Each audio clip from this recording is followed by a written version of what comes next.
berkongsi beberapa pandangan pakar-pakar yang lain tentang teknologi itu sendiri. Tak kiralah sama ada teknologi itu teknologi digital ataupun teknologi yang bukan digital. Yang sebenarnya kita tidak boleh secara surface menerima dan menggunakan pakai teknologi itu untuk dijadikan sebagai alat pendekatan dalam pengajaran pembelajaran.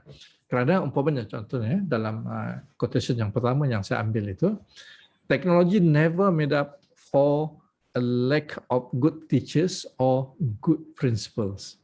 Ini saya rasa satu pandangan quotation petikan yang saya ambil yang perlu kita berikan perhatian. Sebab teknologi itu apabila dicipta, kalau kita ambil jadi judicial itu, tidak dicipta untuk menyelesaikan masalah pembelajaran dan pengajaran kerana kita kekurangan guru yang baik ataupun kekurangan pemimpin sekolah yang baik. Bukan itu tujuannya. Bukan itu tujuan teknologi dicipta. Tujuan dicipta teknologi digital dan sebagainya dari segi connectivity, dari segi internet dan sebagainya itu bukan kerana kita kekurangan guru yang baik ataupun pemimpin yang baik. Tetapi dia dicipta oleh secara umum untuk menyelesaikan masalah manusia itu. Bukan tujuan untuk pendidikan sebenarnya. Jadi ini bermakna asas kepada pengajaran pembelajaran itu masih bergantung kepada guru yang baik, pemimpin yang baik. Jadi teknologi itu sebenarnya hanyalah meningkatkan keberkesanan dan meningkatkan kecekapan dari segi pengurusan dan juga pengajaran pembelajaran guru dan juga pemimpin sekolah.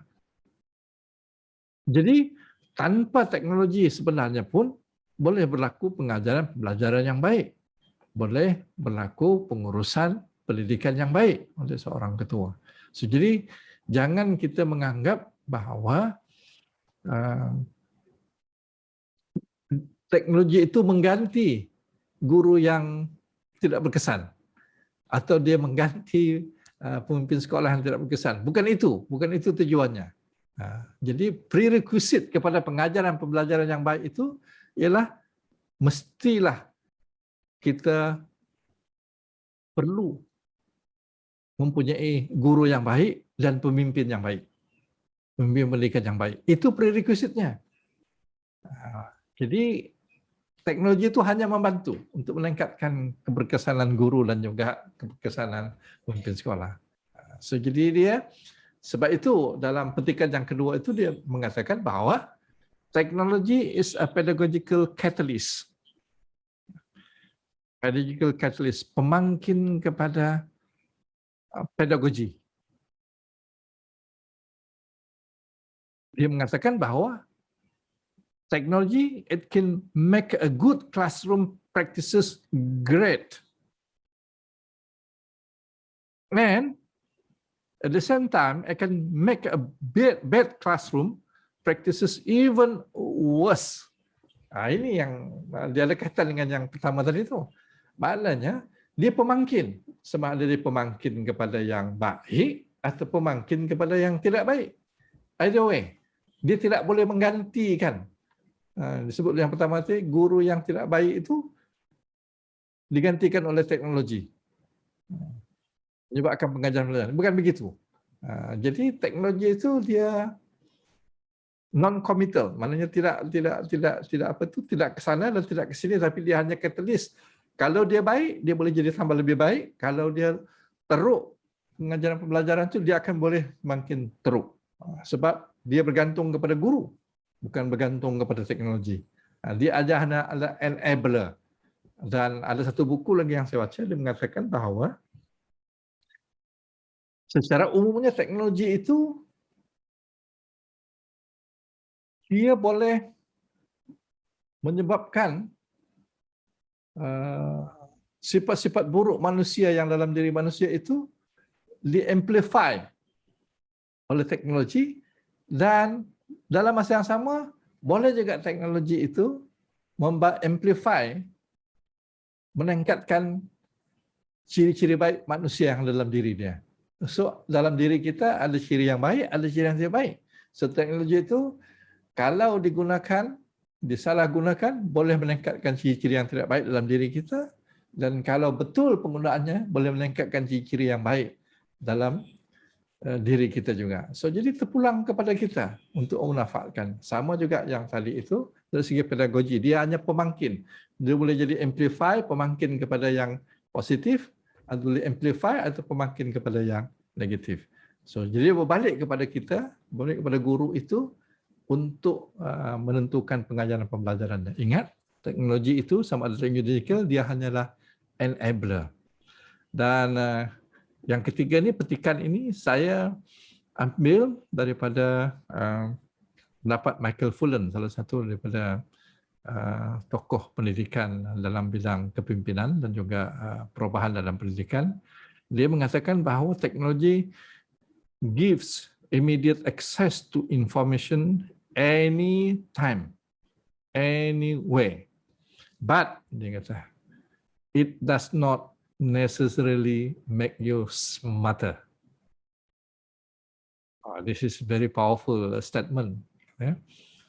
Walaupun teknologi itu boleh memberikan kita akses kepada maklumat bila-bila masa dan di mana saja, tetapi tidak bermakna dengan adanya telefon, adanya iPad, tablet, komputer itu menyebabkan kita menjadi lebih smart, lebih cerdik, lebih pandai ataupun lebih berketerampilan. Tidak.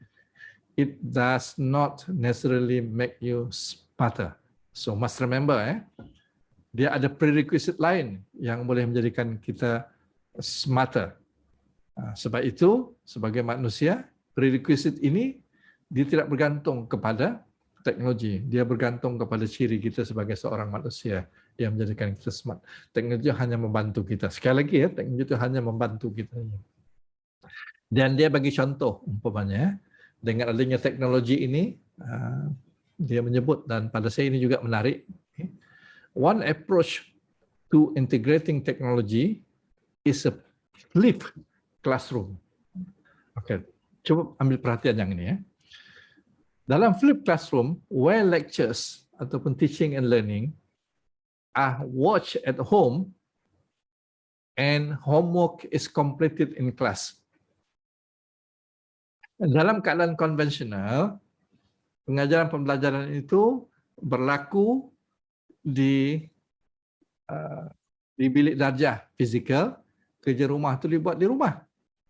Tetapi teknologi sekarang ni, dia boleh flip proses itu. Pengajaran pembelajaran boleh berlaku di rumah. Homework itu diselesaikan di bilik darjah. So ini saya ambil ini kerana teknologi, terutama teknologi digital ini boleh memerlukan apa yang dipanggil the paradigm shift of teaching and learning. Maksudnya perubahan minda, kesediaan perubahan minda kita adalah prerequisite untuk kita memanfaatkan perubahan penggunaan teaching and learning dengan memanfaatkan teknologi digital ini. Maknanya sebab itu kita kena lihat secara menyeluruh dalam konteks pengajaran pembelajaran bagaimana kita memanfaatkan.